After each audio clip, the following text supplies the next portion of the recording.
things off here on the Path Radio Spotlight is the Grafenberg Disciples. They are mixed and mastered by Frank Rosato and our lead singer, Hans Epperbach, guitarist Chad Quist, Jerry Merrill on keys, Greg Bissonette on drums and percussion. And with me here today from Sacramento, bassist and songwriter Bob Madsen. Welcome to the show, Bob. Thanks for helping us launch this new segment. How you doing? Pretty good. How about you? Good. And I think we were talking earlier and I said, I'm a little cold. The weather's kind of sucked lately, but how about there? Same here. Yeah. I think Mother Nature's kind of pissed at us. She's been throwing a bunch of snow all the way down to 1,000 feet, which we haven't gotten in probably 20 years. That's wild, man. I think we might have lent her to you or you lent her to us. So let's get to some business here. Let's talk Grafenberg Disciples. How'd you guys all come together? I've always fascinated how this group of guys comes together. They play music. Were you going bar to bar? Were you bar hopping? Were you longtime friends? How did it all happen? Actually, I could come up with a really smart ass answer, but I'm going to be good. I'm going to play nice. Actually, this band started off as sort of an offshoot of a project I was doing with Tony Carey of Rainbow and Planet P and all that. And we had just gotten done writing an opera, a little rock opera, and we both decided we were having so much fun we were going to go ahead and do a whole album together. And so I got together with my songwriting team, which is everybody that you just read off, and we started writing new songs. And we wrote about 4 or 5 new songs on a weekend. And then I went back to Tony and said, "Dude, I'm sorry. I want to keep these. They're really cool, and I want to be able to play them live." And Tony's in Germany, and I'm in California, so there was almost no chance that we'd ever be able to play these things live. And so Tony really liked the songs, and he was bummed, but he agreed. And so I kind of pulled him off to the side, and then I knew the vocalist that I wanted. There was an amazing vocalist in the Sacramento area by the name of Hans Epperbach. And I had seen him play with his 8-piece horn funk band in the area for a while. And I knew I wanted to give it a try. So I invited him to come up and help with some of the demos. The demos went so well, he got an invite into the band. And he and I have been working together for the last 2 or 3 years on Grafenberg Disciples. This is actually our second record that'll be coming out April 7th. And the first one being Johnny on the Spot. And this one is now called Breathing Through My Ears. That is awesome. April 7th is the launch of the new one, Breathing Through My Ears. And there's a song on there. We were going to get to it a little bit later, but there's just, since you mentioned it, Cry a Million Tears. Is that the first one that's out? That is the first one off the new album. That's our lead off single. Right. We have about 4 more in the queue. Awesome. We've got torpedoes in like bays 1 through 4 ready to go. We just need, to give each one a little time to hit their target. And then we'll fire off the next one. But yeah, the first one is Cry a Million Tears. So the bands come together. You had something old and something new. Mm-hmm. And that's how the Grafenberg Disciples come together. Now, it's an interesting name. And I sat around and I thought, who thought of the name? Was there a story behind the name? And were these guys sitting around, talking, having a beer when they came up with Actually, this? No, I'm usually the one with the really bad sense of humor, and so I'm the one that came up with the name, and we just thought I just thought it was a hilarious name, really, because based on who Dr. Grafenberg was, okay, and of course the G spot, which is the full name, is the Grafenberg spot. I just thought it was absolutely hilarious and absolutely misogynistic and hubristic of this doctor back in the 50s, to quote unquote find this spot on the female anatomy, plant his flag on it, and call it after himself, right? And I could just imagine women all over the world going, "Oh yeah, honey, that's really nice. Let's put that up on the refrigerator with the drawing you did of Aunt Judy last week, and guess what? Remember it. Don't lose it." Right? And so if Grafenberg is going to be that way, then we're just going to be the Grafenberg Disciples. I was wondering if there was a song called Ernst that was going to Well, we do have, you know, obviously we do like to play with the name. Obviously, the first album was called Johnny on the Spot. Okay. And then this one is Breathing Through My Ears, which I consider that's a talent that every Grafenberg disciple should learn. Oh, this is gonna be fun. In all seriousness, we like to have fun with ourselves, with the band, with the, you know, the image and stuff. But the one thing that we do take very seriously is the music. We're not a parody band or anything like that. We really do take great pride in writing the best songs and the best arrangements and the best performances that we can. Yeah, and I was listening before you and I hopped on to have this chat. I was actually listening to Cry a Million Tears, and everything you just said, like the arrangement, the vocals, the just everything about it. It's such a tight, good little song. And I'm looking forward to folks listening to that. Now, Thank you. you know, on the joking part, Hans posted a video on one of your social media accounts, and he tells us that you are the jokester of the group. Something about a banana shirt. You gave him a banana shirt, and I don't know what the banana shirt's about. Is there a punchline to it, or there's Yes, something else? yes. Well, I wanted to help his appeal. Did it work? No, no. You The hear that, worst, Hans? the worst part is that when he first joined the band, I used to be able to get him hook, line, and sinker. Okay, I just, you know, be able to get him all the time with these things, and he's gotten much better at it. You know, now I try and go to tell him something, and he kind of gives me this look like, you know, because he knows that there's going to be a punchline following. Um, yeah, my fun is pretty much over at this point. He catches me every time. So in this case, um, the thing that was really funny was we were having lunch and I put this bag on the table and slid it across to him. I said, "Here, Hans, this is something that might help you with your, you know, your appeal on stage." And he looked at me with this complete deadpan look and he goes, "You got me a banana shirt, didn't you? You got me a banana shirt." And I was just, me? So yeah, we Hans and I are good friends. It's a lot of fun to be in the band because we can all give each other crap, but we all have utmost respect for each other And and what. when you got to that point where he knows you that well, you've been hanging around a while, right? And so, Yes, possibly a yeah. little too much. At So least my wife. as you guys are hanging around, and you've got an interesting blend of music going on. You got some funk, you got some pop, you got some jazz, you got some classic rock.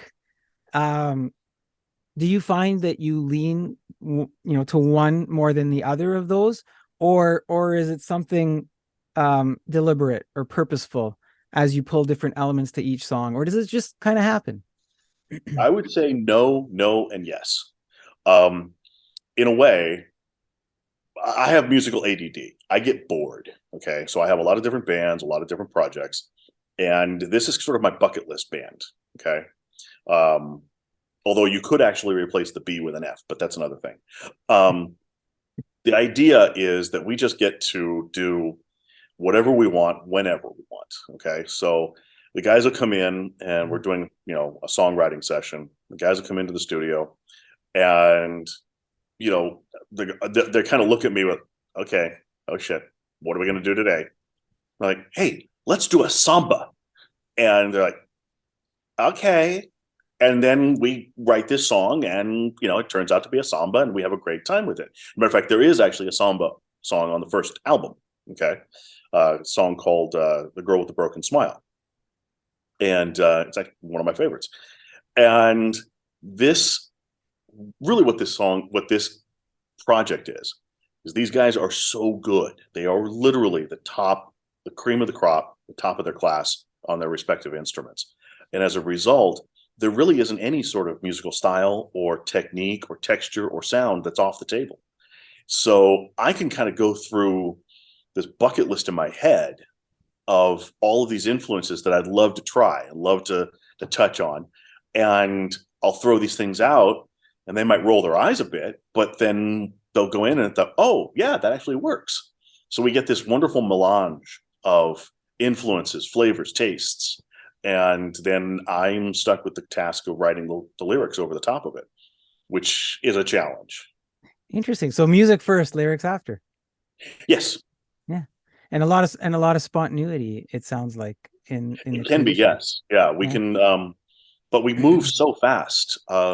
We literally will get together and we'll write, anywhere from 2 to 4 songs a day Wow. as we're going through. And then it all Well, gets you got re- to, if you're doing that, you got to be having a lot of fun. I mean, you Oh don't, yeah, it's a blast. It is an yeah, absolute blast. Yeah, it's not labor. It's just, it's love and labor on that. yeah. And the other Um, thing that we're really that actually is sort of this overall overarching concept to what we do is, believe it or not, I consider this band a progressive rock band.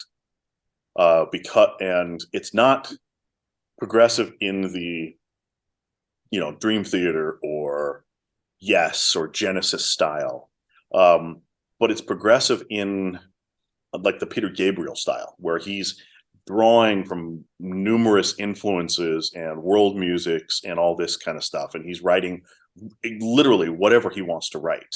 There's no preconceived notions. Okay, so what we call it is prog rock your girlfriend will like. so there's a question I have here about the songs and how you're putting them together. You have some long songs, and you've given some props to rock opera and things like that. And you mentioned a couple of them in your library. You have The Girl with a Broken Smile. You got that at 8 minutes and 49 seconds. You've got No Words at 8:26. You got She Lay Sleeping at 6:09. Now, some of these have some great, like, just the intros, the musical intros, and you kind of listen and they draw you in. But are you, when you're making this stuff, you're not watching the clock, right? You're putting the clock away, whatever comes out. Now, if you do radio, I imagine you try and cut some back. Do you have a radio version or? Well, the thing is, first off, you have to understand. I had this. My mentor in the business was a fellow by the name of Tom Size. He did Steve Miller, YNT, just an incredible amount of work. He always used to say that prog rock musicians were simply rock musicians that couldn't edit themselves. Okay, so that has stuck with me all this time. If you're going to be, if there's going to be somebody out there that wants to listen to this music, they're not going to care if it's 3.5 minutes or if it's 10.5 minutes, as long as it doesn't bore them. And what we've tried to do is to keep the arrangements fresh, to tell stories with the songs in the hopes that it will draw the listener in, take them on a little ride for a few minutes, let them get away from their normal life, and give them some sort of escapist entertainment. Yeah, and I think that's what I was kind of saying when I first started listening to them, and they've got those intros, and then you kind of switch it up after that intro. You're telling a story, right? And the songs are telling a story. And I mean, you're not the first band or the first artist to have lengthy songs, and there's some phenomenal ones out there. So it's just interesting because you kind of go, yeah, the guys don't care. They're just putting it out there, building something that they really love putting together, and that people can share in. You released a song called No Words. It was a tribute to Neil Peart. Yes. Your new album's lead-off single, Breathing Through My Ears, also gives props to Rush. Yes. Um, is there a big Rush influence here? How much have they influenced your sound? They have influenced all of us in the band. As a matter of fact, the live performing band features two new musicians that kind of cut their teeth in Rush tribute bands. Um, Ah, so there we yeah, go. there's a definite Rush influence. Rush was a big influence on me in my teens and 20s. Okay, where I was really cutting my teeth as a songwriter. Later years, Neil's books became more of an interest of mine. And it was through the inspiration of those books that I learned how to ride a motorcycle. I went and bought the same type of bike that he rode, and got really into that aspect, of travel. And when we heard that Neil had passed, it was a tremendously difficult bit of news. It just seemed tragic on so many different levels. And I just remember thinking to myself that there's going to be no words from this man anymore. This man who had lived his life in pursuit of the perfect phrase, you know? And then it was interesting in that when the song started getting some play, a couple of the people that reached out to me actually were associated with Rush. Now, I've never spoken to anybody in the band. Okay, I'm talking about people that were, associated in the industry with Rush. And one of the gentlemen was their security director, and he was a gentleman tasked with riding with Neil from place to place. And so when we put the video together, he offered all of the footage that he had recorded of Neil and he riding from place to place on the R40 tour, the very last tour. So it was pretty amazing. When I went down to go, he lived in Southern California, and when I went down to go pick up the hard drive of all the files, just a couple hours before I was supposed to meet him, I realized, oh crap, it's January 7th. It was exactly 1 year from his death. It was the 1 year anniversary of Neil's death. So I called my friend. I said, are you sure you want me to come by? And he said, yeah, come on over. So it was really, really strange. The 1 year anniversary of Neil's death, I was actually sitting in the salon of a yacht in a Southern California yacht club, drinking scotch that was old enough to vote with two of Neil's best friends. Wow. And having them tell me all the shenanigans they used to get up to off tour and behind the scenes on tour and stuff. It was an absolutely sublime experience. I will never forget that.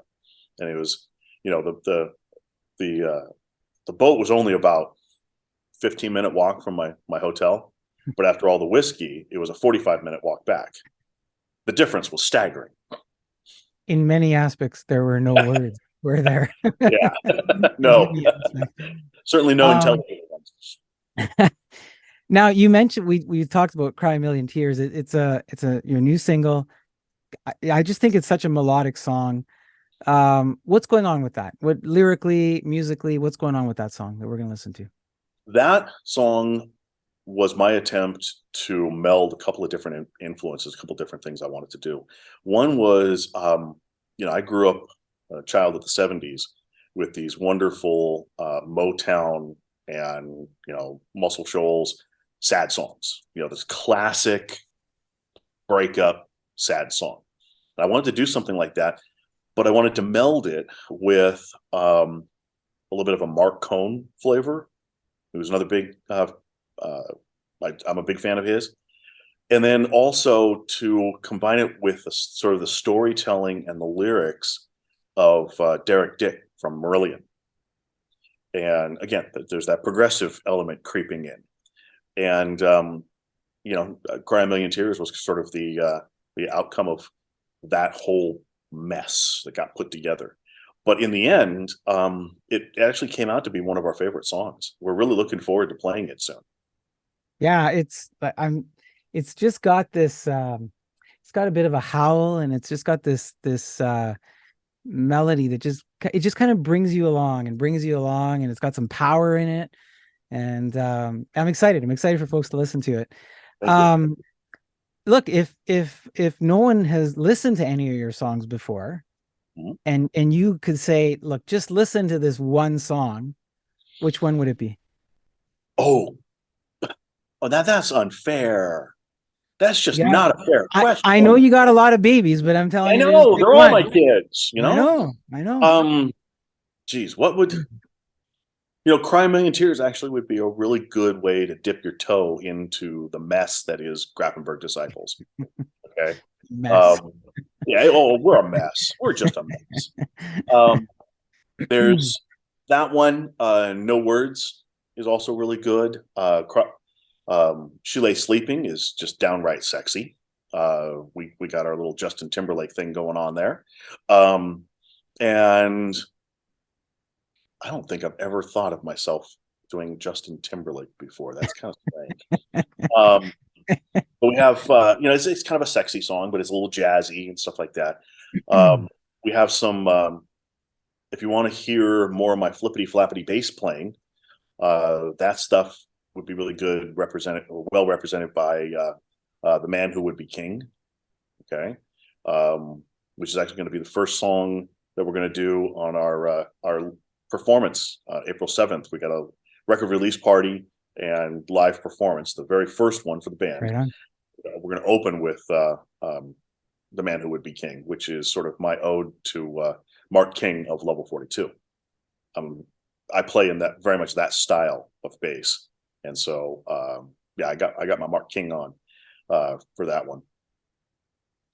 So you can't pick just one. What you've done here is you've said, look, if you like this type of music, go listen to this one, and if you're more into this, listen to that one. If you're in the mood for this, listen to this one. So it's kind of interesting. You gave us options. That's nice. Yeah, I think I probably should be a politician, shouldn't I? Look at.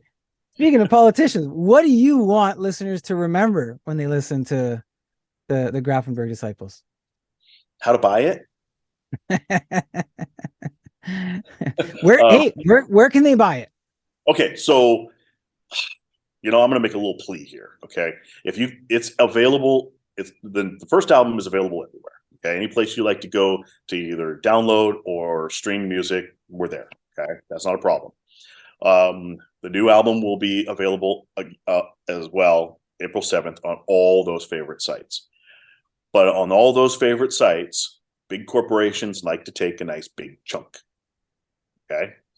And so if you want to support the band, you can go to thehighlanderco.com and buy it directly from our site. If that's the case, then that puts a little more food on the table for the guys in the band. highlanderco.com. Correct. Okay. We're gonna when this airs, we're gonna splash a banner with that right over the screen and over my face. That's the best place. Right over the face. highlanderco.com. Hide this puppy. We'll give Bob an extra banana to give Hans. There we go. So look you talked about the music sites. And you've got all sorts of social media channels. You got Twitter, Facebook, Instagram, YouTube. Mm-hmm. What's your go-to? Where should people find you? Where do you want them to connect with you and find you? Well, I'm still waiting for them to combine all of those places together into one place called UTwitface. Elon is working on that. Elon is working on that. There you go. You've just given him an idea. If he hears if he hears this and does it, he's going to owe you. I want royalties. I just right 1%. There. Okay. Actually, we don't.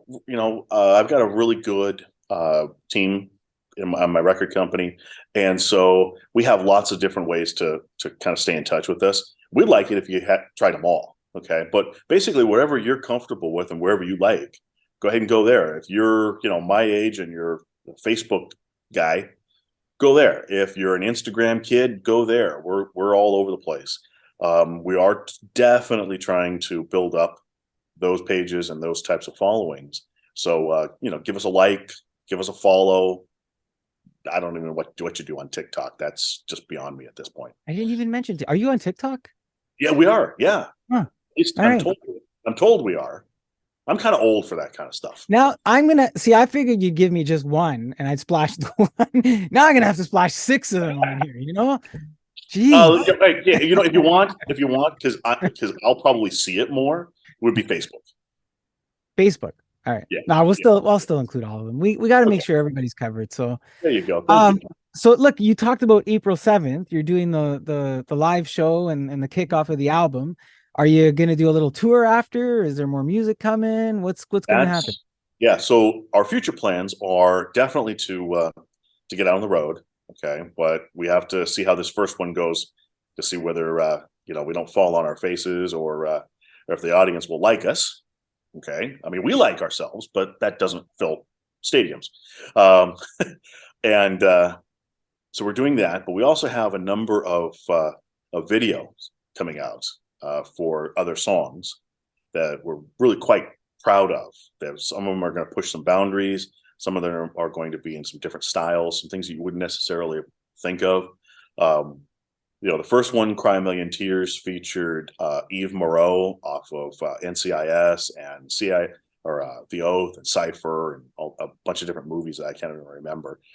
And we have another one where the lead actor is Roberto Sanchez from The Fast and Furious. He's actually our lead actor on that. I'm very, very excited about that. It's a completely different sound, completely different approach. And then a very good friend of mine, Dan Reed from the Dan Reed Network, has been doing a bunch of video work for me. Dan and I did an album last year, a charity album under the name Operation Paperclip. And in the process of doing that, I found out that he's an amazing video editor. And so he's been doing a bunch of work for me on that. We have sort of a call to arms, climate conscious song called A Sense of Urgency that Dan put together that is just wonderful. And I'm just in the process of approving some of the artwork for a new comic book based video cool. that was co-written between myself and Kevin J. Anderson, who wrote all of the prequels to Dune. He wrote the Clockwork Angels trilogy with Neil, and just he's written for DC and Marvel and Dark Horse and all this kind of stuff. George Lucas, all that, and so we have a really cool video in the form of a comic book that's being illustrated right now by Augustine Padilla, something like that. Who's well known for his work on the X-Men and Batman and those kinds of things, and for a song called Wants and Needs. So our dance card is pretty full. Now we just have to figure out how we can get some of this stuff in front of an audience. Yeah, you got a wickedly wide range of things kind of going on there, eh? Now, like are the videos ADD? Are the videos going to release on YouTube, TikTok, both at the same time? Is there a plan? Yes, actually, when we do a release like this, we put it, the playback is usually on YouTube or Vivo, and or both. And then there will always be time sliced, little teasers released on all of the various social media platforms that then say, hey, check this out. Now go over here to watch the whole thing. That kind of thing, because we all know the algorithms in Zuckerberg land kind of fight you if you want to try and get an audience. So there's certain ways we have to go around it. We will include as many links to those as that we can. Any future thoughts of coming up to Canada to play? Or I would love to. I would absolutely love to. My brother and I actually were going to take a trip and go up. We're going to go on our bikes and we're going to go up to Vancouver area. And then I guess, do you call it the Trans-Canadian Highway? Is that what it is? Yeah, Trans-Canada Highway. Yeah. Goes all the way across. We were going to take that and then drop down probably in New York and then come back across the that's a long ride. Yes. Yeah. I was figuring it'd be about 6 weeks. Yeah, that's a long ride. Yeah, you're gonna go through. If you do that, you'll end up going through one of my hometown, Sault Ste. Marie. Oh, okay, all right. Yeah. I don't know. I honestly don't know much about the geography up there. Even though you guys have all the things I want, like socialized medicine, gun law. Anyway, trees, water, water, trees, water, snow. Yeah, all those wonderful. Good beer. Yeah, no, that's California's got some real good beer. We got some good stuff. But anyway, I think there's like 5 breweries within 5 miles of my house. Oh, crazy! All little craft breweries. But anyway, we were thinking about doing that. But I would absolutely love to, because I've never been to Canada, and it's on that bucket list I've been talking about. Well, we'd welcome you and look forward to having you, Bob. And I want to thank you for coming on the show today. We're going to play the new single, Cry a Million Tears. It's playing right now on thepathradio.com. And I'm inviting everyone to come on over and have a listen to it. And if you're cool with it, maybe we'll play it on our main show on the podcast. Wonderful. Yeah, absolutely. Yeah. Right on. Anything else you want to leave us with before you head out? Come see the show on April 7th if you're in the area. We'd love to see you. Right on. A place called the State Theater in Auburn, California, and it's this wonderful renovated 1930s Art Deco theater. It's just beautiful. Beautiful. It's going to be a great place. Right on. Let's rock with Bob and the Grafenberg Disciples. Thanks for coming on the show tonight. I will have all your social media info in the notes. Come on over to thepathradio.com, have a listen to Bob and the Grafenberg Disciples, and take care, folks.